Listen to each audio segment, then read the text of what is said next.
Hello, it's Philip Taylor from Richmond Green Chambers speaking. I'm reviewing a book which comes from the Tottle Publishing series. They cover quite a large amount of legal work, and this book in particular is relevant not just to lawyers and professionals but to a wider audience too. I've written a Flickr review which is here, and this is the actual book.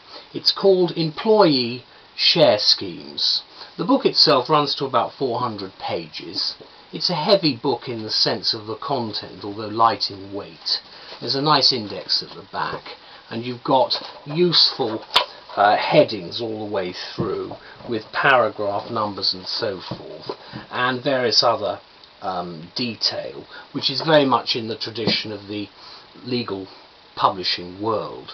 Now, my wife and I have written a review of this, which is available, as I say, on Flickr and all main internet websites now which take reviews, and we've given it the title The Wider Appeal of Share Schemes. And the reason we do that is because of the type of people who would be interested in this work. It's, as we consider, the ideal reference book for all those who are involved in the setting up and administration of employee share schemes. That includes human resource specialists and people within that old personnel area of activity, company secretaries, financial advisors, practitioners, and of course lawyers. It also is directly relevant to employees who participate in this scheme, because to many of them it's a rather confusing type of scheme in the first place. Let's look in a little bit more detail at what's in the book. If you're at all involved with the setting up and or the administration of an employee share scheme, or if as an employee you are, say, a recipient of such a scheme, you'll find this an extremely useful reference point.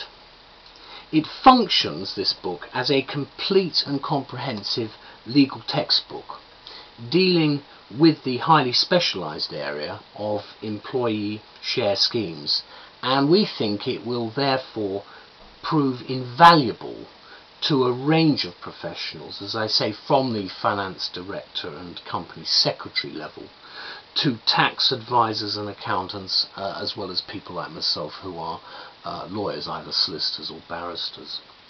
As practitioners, for whom this is not an area of specialty, certainly not for me, although I've come across them in various guises, we find it reassuring to know that an accessible, authoritative reference work like employee share schemes is available on the market.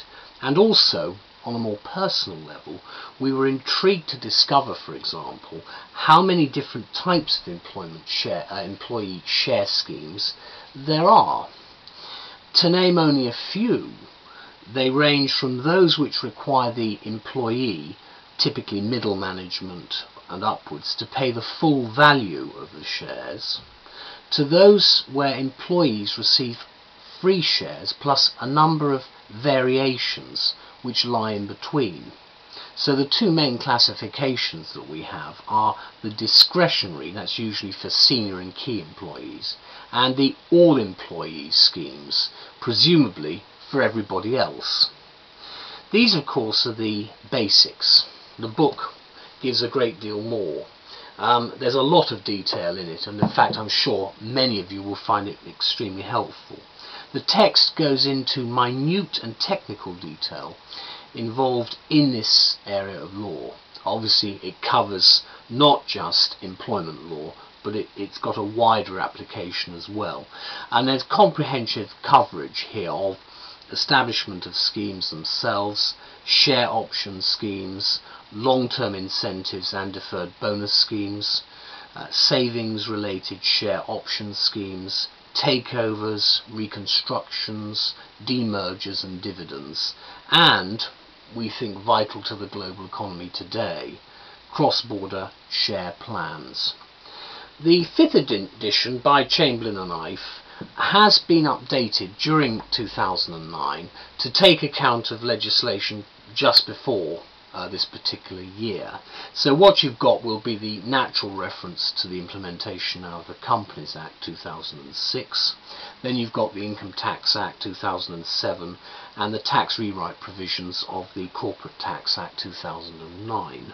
You've also got CGT changes introduced by the Finance Act 2008.